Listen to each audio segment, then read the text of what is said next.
আমি তো ভালোবাসি তোকে। লেখনীতে সালমা চৌধুরী। গল্প পাঠে আমি আফসানা পারভীন। 7 বছর পর বাড়ি ফিরেছে খান বংশের বড় ছেলে সাজ্জাদুল খান আবির। বাড়ি ফিরছে বললে ভুল হবে, বিদেশ থেকে দেশে ফিরছে আবির। এই 7 বছরের খান বাড়িতে ঘটে গেছে অনেক ঘটনা, যার সাথে সশরীরে যুক্ত নেই আবির, তবে আত্মিকভাবে প্রতিটা ঘটনায় জড়িয়ে আছে সে। আবিরের বাবা চাচা 3 জন। আবিরের বাবা সবার বড়, নাম আলী আহমদ খান। তানভীরের বাবা মেজো, মোজাম্মেল খান। ছোট চাচ্চুর নাম ইকবাল খান। আবির তার বাবা মায়ের একমাত্র ছেলে। মেজো চাচা মানে মোজাম্মেল খানের এক ছেলে এক মেয়ে। ছেলের নাম তানভীর খান, মেয়ের নাম মাহাদিবা খান মেঘ। ছোট চাচার এক মেয়ে এক ছেলে, মিমা রাদি। এখনও তারা এলাকার যৌথ পরিবারগুলোর মধ্যে শ্রেষ্ঠ। বাড়ির সকলের প্রাণ যেন এক সুতোয় বাঁধা। 5 ভাই বোনের মধ্যে আবির সকলের চোখের মণি। আবিরের জন্মের পর তার বাবা মা দ্বিতীয় সন্তান নেওয়ার চিন্তা করেননি। এইচএসসি পর্যন্ত সে বাড়িতেই ছিল, সবার নয়নের মণি। আবিরের চাঞ্চল্যে মেতে থাকতো খানবাড়ি। আচমকা যেন পরিবেশটা পাল্টে গিয়েছিল। 18 বছর বয়সে আবিরের হঠাৎ করে স্কলারশিপে বিদেশে পড়তে যাওয়া। বাড়ির সকলের সাথে শারীরিকভাবে যেমন দ্রুত বেড়েছিল, তেমনি দ্রুত বেড়েছে মানসিকতায়। 7 বছর পূর্বে আবিরের সাথে বর্তমান আবিরের আকাশ পাতাল পার্থক্য। দেখেও যেন চেনার উপায় নেই। 6 ফুট লম্বা ছেলেটা, গায়ের রং শ্যামলা, গালভর্তি ছাপ দাড়ি, চুলের স্টাইল কোনো নায়কের থেকে কম না। তার ফ্যাশন আর লুকে যে কোনো মেয়ে এক দেখাতেই প্রেমে পড়তে বাধ্য। প্লেনে বসে আবির অবলীলায় ভেবে যাচ্ছে অতীতের ফেলে আসা স্মৃতিগুলো। সেই চাঞ্চল্যকর মুহূর্তগুলো এখন শুধুই স্মৃতির পাতায়। মাকে রেখে এসেছিল সেই যৌবনের প্রথম দিকে, যখন তার বয়স ছিল 18। সেই সময় মাই ছিল তার একমাত্র বন্ধু। আজ সে 24 বছরের যুবক। এতগুলো বছরের একটা দিনও বাদ যায়নি যে মায়ের সাথে ফোনে কথা বলেনি সে। বাড়ির সকলের সাথে মোটামুটি কথা বলার চেষ্টা করেছে। ছোটবেলার স্মৃতিগুলো ভাবতে ভাবতে নিজের দেশে পৌঁছে গিয়েছে আবির। এয়ারপোর্টে আবিরের বাবা আলী আহমদ খান আর তানভীর দাঁড়িয়ে আছে। তানভীর সম্পর্কে তার চাচাতো ভাই আর বয়সে 2 বছরের ছোট, কিন্তু দুজন দুজনের বেস্ট ফ্রেন্ড আর কলিজার বন্ধু। তানভীর আবিরকে দেখেই দৌড়ে এসে জড়িয়ে ধরল। এই 7 বছরে একবারের জন্য বাড়ি ফেরেননি আবির, তবে প্রতিনিয়ত কথা হয় আবির তানভীরের। আবির তার আব্বুকে সালাম করে জড়িয়ে ধরেন। তারপর বাড়ি ফিরে 3 জন। বাড়িতে যেন হই হই রই রই ব্যাপার। হবে নাই বা কেন? বাড়ির বড় ছেলে এত বছর পর বাড়ি ফিরেছে। রান্নাঘরে বাহারি রকমের রান্নার ধুম পড়েছে মা চাচিদের। হঠাৎ দরজায় আবিরকে দেখে সবার মধ্যে হইচই শুরু হয়ে গেছে। আবিরের আম্মু দৌড়ে এসে জড়িয়ে ধরলেন ছেলেকে। আবেগাপ্লুত হয়ে মাকে জড়িয়ে ধরল আবির। মমতাময়ী মাকে সেই 7 বছর আগে ছুঁয়েছিল। আজ এত বছর পর মায়ের ছোঁয়া পেল আবির। মা চাচিদের সালাম করল। সোফায় বসিয়ে ছেলেকে একের পর এক শরবত নাস্তা দিতে ব্যস্ত সবাই। এরই মধ্যে উদয় হলো মিম আর আদির। মিমের বয়স 14 বছর আর ছোট ভাই আদির বয়স মাত্র 10 বছর। আদি এই বাড়ির সবচেয়ে ছোট। আবির যখন দেশ ছেড়েছিল তখন আদি 3 বছর হয়েছে মাত্র। ভিডিও কলে দেখতে দেখতে ভাইকে একটু একটু চেনে। দৌড়ে এসে জড়িয়ে ধরেছে ভাইকে।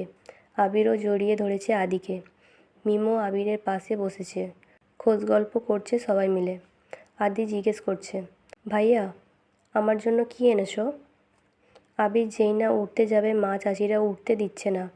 আগে শরবত খাবি, তারপর উঠবি। আবির তানভীরের দিকে তাকিয়ে বলল, ওই লাগেজটা নিয়ে আয় তো। তানভীর একটা লাগেজ টান দিতে যাবে, আবির আচমকা বসা থেকে দাঁড়িয়ে, ওইটাতে ছবি না। তানভীর সহ বাড়ির সকলেই যেন অবাক হয়ে গেল। আবির আবার ঠান্ডা মাথায় বলল, পাশের লাগেজটা নিয়ে আয়। তানভীরও তার কথা মতো লাগেজ নিয়ে আসলো। লাগেজ খুলে যে যার মতো জিনিস বের করছে আর জিজ্ঞেস করছে, এ টাকার ওই টাকার। আবির শরবত খেতে খেতে উত্তর করছে।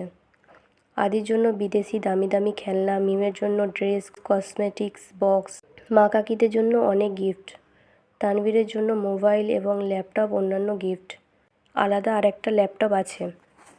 মিম জিজ্ঞেস করছে, ভাইয়া এই ল্যাপটপটা কি তোমার? আদি উত্তর দেয়, না, এটা মেঘের। মেঘের মা হালিমা খান জিজ্ঞেস করলেন, মেঘের ল্যাপটপ কী দরকার বাবা? আবির বলল, ওর তো এইচএসসি পরীক্ষা শেষ, সামনে অ্যাডমিশন টেস্ট আছে, অনেক কিছু জানার বা পড়ার দরকার আছে। মোবাইল দেখে পড়ার থেকে ল্যাপটপে সুবিধা হবে তাই নিয়ে আসলাম। মিম বলল, আমার জন্য নিয়ে আসতা একটা। আবির অবলীলায় হেসে উত্তর দেয়, আচ্ছা এখানে একটা কথা বলি, আমি যে বললাম যে আবির বলল, মিম বলল, এটা আপনাদের বোঝানোর জন্য বলেছি, ঠিক আছে, যাতে আপনাদের বুঝতে সুবিধা হয়। ঠিক আছে, গল্পে ফিরে আসা যাক। তোর 18 বছর বয়স হলে তোকেও কিনে দেব, চিন্তা করিস না। মিম খুশিতে গদগদ হয়ে বলল, ধন্যবাদ ভাইয়া। বাড়ির হইচই শুনে ঘর থেকে বের হল বাড়ির হইচই শুনে ঘর থেকে বের হলেন ছোট চাচা ইকবাল খান। আবির চাচ্চুকে দেখেই সালাম করতে যায়। চাচ্চু বাধা দিয়ে জড়িয়ে ধরেন ভাতিজাকে। ইকবাল খান বাড়ির সকলের দিকে এক পলক তাকিয়ে নরম স্বরে বললেন, এতদিনে এই বাড়িটা পরিপূর্ণ হলো। ইকবাল খানের জন্য আনা উপহার আবির নিজের হাতেই চাচ্চুকে দিল। বাকিদের জিনিসগুলো একটা একটা করে দিল আবির। মেজো চাচ্চু মানে মোজাম্মেল খান বাসায় নেই, তাই ওনার জন্য আনা গিফট যত্ন করে রেখে দিল আবির। লাগেজে পড়ে আছে একটা বক্স, যেটা র্যাপিং পেপারে মোড়ানো, আর একটা শপিং ব্যাগ। আদি জিজ্ঞেস করলো, ভাইয়া ওইটা কার? আবির ল্যাপটপের পাশে বক্স আর শপিং ব্যাগটা রেখে উত্তর করলো, এগুলো মেঘকে দিয়ে দিও, আমি রুমে যাচ্ছি। ইকবাল খান এক পলক সবার দিকে তাকিয়ে জিজ্ঞেস করলেন, মেঘ কোথায়? হালিমা খান উত্তর দিলেন, ও তো কোচিংয়ে গেছে, এতক্ষণে তো চলে আসার কথা। আবির বাকি দুইটা লাগেজ নিয়ে উঠতে চাচ্ছিল, হঠাৎ পিছন ফিরে মায়ের দিকে তাকিয়ে প্রশ্ন করল, আমি কোন রুমে থাকবো? ছেলের এমন প্রশ্নের জন্য মা মালিয়া খান হতভম্ব হয়ে পড়লেন। তৎক্ষণাৎ স্বাভাবিক হয়ে উত্তর করলেন, তোর রুম তোরই আছে, আজ সকালেই পরিষ্কার করা হয়েছে। আবির কোনো কথা না বলে দুই লাগেজ নিয়ে উঠতে গেল। তানভীর এগিয়ে আসে, আমায় দাও, আমি নিয়ে যাচ্ছি। আবির একটা লাগেজ তানভীরের দিকে এগিয়ে দেয়, নিজে আর একটা লাগেজ সযত্নে নিয়ে সিঁড়ি দিয়ে উঠতে থাকে। ততক্ষণে দরজায় এসে উপস্থিত হয় এই বাড়ির বড় মেয়ে, মাহাদিবা খান মেঘ। মিম মেঘকে দেখে দৌড়ে এসে বলে, আপু আপু, আবির ভাইয়া এসেছে। মেঘ সিঁড়ির দিকে তাকায়। লম্বা স্বাস্থ্যবান সুপুরুষ দেহী একজন হাতে লাগেজ নিয়ে সিঁড়ি দিয়ে উঠছে, শুধু পিছনটা দেখা যাচ্ছে। মেঘ ভিতরে ঢুকে সবার হাতে গিফট রেখে এদিক সেদিক তাকায়। ততক্ষণে আবির নিজের রুমে চলে গিয়েছে। মেঘের মা হালিমা খান মেয়ের দিকে এগিয়ে এসে বলেন, তোর জন্য গিফট এনেছে। মেঘ তাকিয়ে বলে, কি গিফট? হালিমা খান চোখের ইশারা দিলেন। সোফায় রাখা ল্যাপটপের দিকে চোখ পড়ে মেঘের। ছুটে যায় ল্যাপটপের কাছে, জিজ্ঞেস করে, এটা কি আমার? মিম বলে, হ্যাঁ আপু, এটা তোমার। বক্সটা আর শপিং ব্যাগটাও তোমার। ল্যাপটপটা ঘুরিয়ে ফিরিয়ে দেখছে মেঘ, যেন আকাশকুসুম কিছু পেয়ে গেছে। তারপর শপিং ব্যাগটা একটু খুলে দেখলো, দুইটা ড্রেস মনে হচ্ছে। সে ল্যাপটপ আর বক্সগুলো নিয়ে রুমের দিকে চলে যাচ্ছে। এত বছর পর নিজের রুমটা আশ্চর্যজনিত নয়নে দেখছে আবির। সেই পরিচিত ঘ্রাণ, যেখানে সে নিজের জীবনে 12টা বছর কাটিয়েছিল, যেই রুমটা ছিল তার একান্ত ব্যক্তিগত, আজও তাই আছে। একটা জিনিসও এদিক সেদিক হতে দেননি আবিরের মা মালিয়া খান। এমনকি রুমে বছরের পর বছর তালা দিয়ে রেখেছেন তিনি। যখনই ছেলের কথা মনে হতো, ছেলের রুমে এসে নীরবে কেঁদে যেতেন, যেন কেউ বুঝতে না পারে। আবির রুমে ঢুকে লাগেজ খুলে নিজের পরনের টি শার্ট হাতে শাওয়ার নিতে চলে যায়। শাওয়ার শেষে বের হলেন একটা কফি কালার টি শার্ট আর একটা ট্রাউজার পরে, হাতে টাওয়াল নিয়ে মাথায় চুল মুছতে মুছতে। খাটে বসে আছে তানভীর, লাগেজ নিয়ে এসে রুমেই বসে আছে সে। তানভীরকে দেখে আবির জিজ্ঞেস করছে, কি হলো, কিছু বলবি? তানভীর মুচকি হেসে জিজ্ঞেস করছে, আচ্ছা ভাইয়া, ওই লাগেজটা ধরতে দিলে না কেন? কি আছে ওইটাতে? আবিরের চক্ষুদ্বয়ে উদ্বেগ স্পষ্ট। চোয়াল শক্ত করে উত্তর দিল, ওইটাতে আমার পার্সোনাল কিছু জিনিস আছে। তানভীর হাসতে হাসতে উত্তর দেয়, সেই পার্সোনাল জিনিসগুলো দেখতে চাচ্ছে আমার অবুঝ মন। কি করব বলো? স্বভাবসুলভ গভীর কণ্ঠে উত্তর দিল আবির, কাউকে দেখানো জিনিস আশা করি পার্সোনাল হবে না। তানভীর ভাইয়ের আপত্তির স্বর বুঝতে পেরে এই বিষয়ে আর কিছু বলেনি, শুধু জিজ্ঞেস করে, বিকালে কি বের হবে? আবির উপর নিচ মাথা নেড়ে হ্যাঁ সূচক সম্মতি জানায়। তানভীর কথা না বাড়িয়ে চুপচাপ বিদায় নেয় রুম থেকে। আবির খাটের এক কোণে বসে মোবাইল হাতে নিয়ে গুরুত্বপূর্ণ কিছু চেক করতে ব্যস্ত হয়ে পড়ে। মেঘ নিজের রুমে ঢুকে শপিং ব্যাগ খুলে 3টা ড্রেস বের করলো। 3টা জামাই অসাধারণ সুন্দর, 2টা গ্রাউন্ড ড্রেস আর একটা গর্জিয়াস কাজের 3 পিস। ল্যাপটপটাও খুলে দেখে, তার প্রয়োজনীয় সকল অ্যাপ ব্রাউজার অলরেডি ল্যাপটপে সেট করা আছে। মেঘের দৃষ্টি যায় র্যাপিং পেপারে মোড়ানো বক্সের দিকে। র্যাপিং পেপার খুলতেই চোখে পড়ে 3টা উপন্যাসের বই, যেগুলো উপরে ছোট একটা চিরকুটে লেখা, অ্যাডমিশনের পরে পড়বি। তার সাথে একটা ছোট বক্স, যেখানে এক বক্স রঙিন পাথর। মেঘের এই পাথরগুলো ছোটবেলায় খুব পছন্দ ছিল। তার সাথে একটা আইফোন 30 প্রো ম্যাক্স মোবাইলের বক্স। ফোন দেখে মেঘের চক্ষু চড়ক গাছ। অনেকদিন যাবৎ মনের কোণে সুপ্ত ইচ্ছে ছিল একটা আইফোন কেনার, কিন্তু কাউকে বলার মতো সাহস হয়নি তার। এগুলো দেখে খুশিতে গদগদ হয়ে পড়েছে মেঘ। ইন্টার সেকেন্ড ইয়ারে পড়াকালীন মেঘের জন্য কলেজ, প্রাইভেট কোচিং সব মিলিয়ে ব্যস্ততায় দিন কাটছিল। তখন তানভীর তার পুরনো একটা ফোন দিয়েছিল মেঘকে। সিমটাও ছিল তানভীরের। বাসায় মানুষের বাইরে শুধু 3-4 জন বান্ধবীর নাম্বার ছিল সেই ফোনে। এমনকি স্যারদেরকেও নাম্বার দিতে নিষেধ করেছিল কড়া ভাষায়। তানভীর বরাবরই বোনের ব্যাপারে খুব সিরিয়াস। ভাইয়া বোনকে শাসন করে ঠিক আছে, কিন্তু তানভীর মেঘকে একটু বেশি শাসনে রেখেছে এত বছর। এইচএসসি পরীক্ষা চলাকালীন সময়ে তানভীরকে খুব সাহস করে বলেছিল, ভাইয়া পরীক্ষা শেষ করে আমায় একটা নতুন ফোন কিনে দিবা। অগ্নি দৃষ্টিতে তাকিয়েছিল তানভীর, যেন মস্ত বড় অন্যায় করে ফেলেছে। তারপর মেঘ নতুন ফোনের আশা পুরোপুরি ছেড়ে দিয়েছিল। আজ সে না চাইতেই আইফোন পেয়ে গেছে, ল্যাপটপ পেয়ে গেছে। এ যেন মেঘ না চাইতেই জল। আনমনে ভাবছে, মনে হয় তানভীর ভাইয়া বলেছে ফোন আনতে আর ল্যাপটপ আনতে, নইলে উনি কীভাবে জানবে আমার ফোন নেই। এদিকে 1 ঘন্টা যাবৎ ফোনে মনোযোগ দিয়ে কী যেন কাজ করছে আবির। হঠাৎ আদি দৌড়ে এসে দাঁড়ায় দরজায়। আদি বলল, ভাইয়া তোমায় খেতে ডাকছে। আবির বলল, যা আসছি। 10 মিনিটের মধ্যে সাদা শার্ট পরে রেডি হয়ে নিচে নামলো আবির। অসময়ে তেমন কেউ নেই নিচে। বিকাল 4টা বাজে। সবার খাওয়া শেষ অনেক আগেই। মালিয়া খান বসেছিলেন ছেলের জন্য। ছেলের ফিটফাট হয়ে রেডি হওয়া দেখে মালিয়া খান জিজ্ঞেস করলেন, কোথাও যাবি? আবির বলল, হ্যাঁ একটু কাজ আছে। আবির চুপচাপ খাবার খাচ্ছে। ছোটবেলা যা যা সে পছন্দ করত সব রান্না হয়েছে আজ। সব খেতে পারিনি, যতটুকু সম্ভব খেয়ে উঠে পড়েছে। এর মধ্যে তানভীর হাজির হয়েছে। শান্ত কণ্ঠে বলল, ভাইয়া আমি রেডি। এখন যাবে নাকি লেট হবে? এখনই বেরোবো। মালিয়া খান রান্নাঘর থেকে ডেকে বলছেন, গাড়ি নিয়ে বের হবি না, চাবি নিয়ে যা। গাড়ি লাগবে না আম্মু। দুই ভাই বের হয়ে গেল। যৌথ পরিবারগুলোর সবচেয়ে আনন্দময় সময় হলো সন্ধ্যাবেলা। বাড়ির সকলে মিলে হইচই করে বিকালে নাস্তা খাওয়া, একটু টিভি দেখা, খেলাধুলা করা, আড্ডা দেওয়া। সমস্যা শুধু বড় ভাই তানভীর সবসময় মেঘকে চোখে চোখে রাখে। কি করছে, কি না করছে, কখন খাচ্ছে, পড়াশোনা করছে কি না, এসব কিছু দেখাই যেন তার একমাত্র কাজ। কিন্তু মিম আর আদিকে কোনোদিন একটা ধমক পর্যন্ত দেয়নি তানভীর।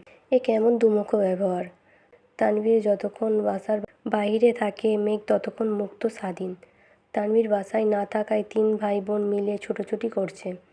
মেঘ যা বলে ছোট দুইটা তাই করে। মেঘ আর আবিরের এখনও দেখা হয়নি। মেঘ কোচিং থেকে এসে রুমে যেয়ে ঢুকেছিল, আর গিফট নিয়ে ব্যস্ততার কারণে সবেমাত্র রুম থেকে নিচে এসেছে। অন্যদিকে আবির বাসা থেকে চলে গেছে আরও 2 ঘন্টা আগে। মেঘ, মিম আর আদির ছোটাছুটি শেষ হয় বড় আব্বুর জনাব আলী আহমদ খানের বাসায় প্রবেশ দেখে। আলী আহমদ খান বাসায় ঢুকতে ঢুকতে নিজের স্ত্রী মালিয়া খানকে জিজ্ঞেস করলেন, আবির কোথায়? মালিয়া খান উত্তরে বললেন, ও তো তানভীরকে নিয়ে বের হলো, বলল কি কাজ আছে। আলী আহমদ খান সোফায় বসতে বসতে মেঘের দিকে তাকিয়ে প্রশ্ন করলেন, পড়াশোনা কী অবস্থা আম্মু? মেঘ শান্ত স্বরে উত্তর করল, আলহামদুলিল্লাহ ভালো বড় আব্বু। তবে তবে কি? প্রশ্ন করলেন আলী আহমদ খান। আমার ফিজিক্স আর ম্যাথে একটু সমস্যা, কোচিংয়ের সাথে কোলাতে পারছি না। প্রাইভেটগুলোতেও অনেকটা এগিয়ে গেছে। আলী আহমদ খান বললেন, ঠিক আছে, তোমার জন্য প্রাইভেট টিউটর নিয়ে আসবো। কাল বা পরশুর মধ্যে ম্যানেজ করতেছি। তুমি চিন্তা করো না, মন দিয়ে পড়াশোনা করো আম্মু। তোমার ভাই তানভীর তো আমার কোনো কথা শোনে না, আর না শোনে তোমার আব্বুর কথা। কোথা থেকে মাথায় ভূত চেপেছে রাজনীতি করবে। পড়াশোনায় গুরুত্ব না দিয়ে রাজনীতিতে গুরুত্ব দিয়েছে। তুমি পড়াশোনা করো ভালো করে, মেডিকেল অথবা ঢাকা বিশ্ববিদ্যালয়ে যেন চান্সটা হয়ে যায়। জি বড় আব্বু, চেষ্টা করব। খেয়েছো কিছু তোমরা? আলী আহমদ খান জিজ্ঞেস করলেন। এবার উত্তরটা মিম দিল। হ্যাঁ বড় আব্বু, খেয়েছি আমরা। ঠিক আছে, এখন রুমে গিয়ে পড়তে বসো। 3 ভাই বোন কোনো কথা না বলে 3 দিকে যার যার রুমে চলে যাচ্ছে। রাত 9টায় বাড়িতে ঢোকে আবির আর তানভীর। খাবার টেবিলে খেতে বসছেন 3 ভাই আর আদি। মিম, মেঘ কেউ নেই। রান্নাঘরে 3 জা খাবার রেডি করছেন। বিকেলে আবির সাদা শার্ট পরে বেরিয়েছিল। সাদা শার্টের 2-3 জায়গায় একটু একটু রক্ত লেগে আছে, আর আবিরের হাতে 3টা 1 টাইম ব্যান্ডেজ লাগানো। নজরে পড়ে ইকবাল খানের। কিরে আবির, তোর হাতে কি হয়েছে? শার্টেই বা দাগ কিসের? এই কথা শুনে ছুটে আসেন মালিয়া খান। কি হয়েছে আবির? বুকের ভেতর ছ্যাঁত করে উঠেছে। একমাত্র ছেলের শরীরে একটা আঁচড়ও মা সহ্য করতে পারে না। আবির বলল, তেমন কিছু না, হাতে একটু লেগেছিল, ঠিক হয়ে যাবে, চিন্তা করো না। আর কথা না বাড়িয়ে সিঁড়ির কাছে চলে যায় আবির। আলী আহমদ খান ছেলের দিকে তাকিয়ে প্রশ্ন করেন, খাবে না? না আব্বু, বিকালে খেয়েছি, খিদে নেই। এই বলে রুমের দিকে চলে যায় আবির। আবিরের কণ্ঠ শুনে মেঘ রুম থেকে বের হয় তাড়াতাড়ি। এতগুলো গিফট দিল, অবশ্যই ধন্যবাদ জানানো উচিত। 7 বছরের ভাইয়ের মুখটাও দেখেনি সে। কিন্তু মেঘ রুম থেকে বের হতে হতে আবির রুমে ঢুকে পড়েছে। মেঘের চোখ মুখে নীরবতা। নিচে গিয়ে সবার সাথে খেতে বসে। তানভীরও খেতে বসছে হাত মুখ ধুয়ে। ইকবাল খান তানভীরের উদ্দেশ্যে বলল, তুই তো ছিলি আবিরের সাথে, কি হয়েছে বল? তানভীর বলল, চাচ্চু, আমি তো ভাইয়ার সাথে বের হয়েছিলাম, কিন্তু পরে আমি পার্টি অফিসে চলে গিয়েছিলাম, তাই সঠিক জানি না। মেঘ যেন কিছুই বুঝতে পারছে না। বাড়িতে এসেছে 7-8 ঘন্টা হয়ে গেছে মানুষটার, অথচ সে এখনও দেখেইনি তাকে। তার মধ্যে অঘটন ঘটিয়েও ফেলেছে। সে শুধু চাচ্চু আর ভাইয়ার মুখের দিকে তাকাচ্ছে বারবার। আলী আহমদ খান গভীর স্বরে তানভীরকে বললেন, সে তো তোমার ভাই কম, বন্ধু বেশি। তাকে বলে দিও কোনো প্রকার মারপিট আর রাজনীতিতেও যেন না জড়ায়। আর এটাও বলে দিও তাকে, তার বয়সটা কিন্তু আমি পার করে এসেছি। তাকে দেশে এনেছি মারপিট করার জন্য না, আমাদের ব্যবসার হাল ধরার জন্য। তানভীর বলল, আসলে বড় আব্বু, সামান্য হাত কেটেছে ভাইয়ার। আলী আহমদ খান বলল, থাক, আমায় কিছু বোঝাতে হবে না। কোনটা মারপিটে কাটা আর কোনটা কেটে যাওয়া আমি তা বুঝি। তুমি তো নিজের রাস্তা বেছেই নিয়েছ, অন্তত তাকে বোঝাও এসবে যেন না জড়ায়। তানভীর বলল, জি বড় আব্বু। মেঘ আচমকা প্রশ্ন করে বসে, কি হয়েছে? তানভীর মেঘের দিকে চোখ রাঙিয়ে তাকিয়ে বলল, তুই চুপচাপ খা। ইকবাল খান বড় ভাইয়ের দিকে তাকিয়ে বলে, আবির কেন মারামারি করবে? এত বছর বাহিরে ছিল ছেলেটা, এখানে ওর কে এমন শত্রু আছে? বাড়ির সবার মধ্যে নীরবতা। কেউ কোনো কথা বলছে না। মেঘ মনে মনে ভাবছে, আবির ভাই মারপিট করেছে? কিন্তু কেন? এত বছর ভাবতাম আমার ভাই পচা রাজনীতি করে, আমায় শাসন করে, কিন্তু আবির ভাই তো দেখা যাচ্ছে পুরাই হিটলার। কোনো এক আশঙ্কায় আবিরের মাথায় চিনচিন ব্যথা অনুভব হয়। ভিত্তিতে রুদ্ধ হয় তার শ্বাস। বারান্দা দাঁড়িয়ে আনমনে কী যেন ভেবে যাচ্ছে আবির। দূরে ওই চাঁদটার দিকে তাকিয়ে আছে, চক্ষু যুগল এবং মুহূর্তের জন্য সরছে না, পল্লবও পড়ছে না একটিবার তার দুর্বোধ্য দৃষ্টি।